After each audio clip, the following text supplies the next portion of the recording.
Okay, I'm still here in Clonus, and there are a few Armagh fans still knocking about, but the Down fans hit the road maybe an hour ago after an absolute nightmare for them.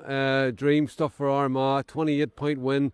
I don't know, people expected a tight game. I could see it going either way. Probably Armagh were favourites. Nobody expected that.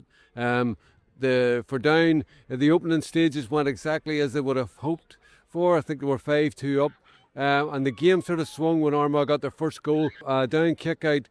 It looked as if the break was going Down's way, but Armagh nipped in. Tomas McCormick nipped in, got on the end of the break, and he got that first goal. And from that point on, really, it only looked like one winner.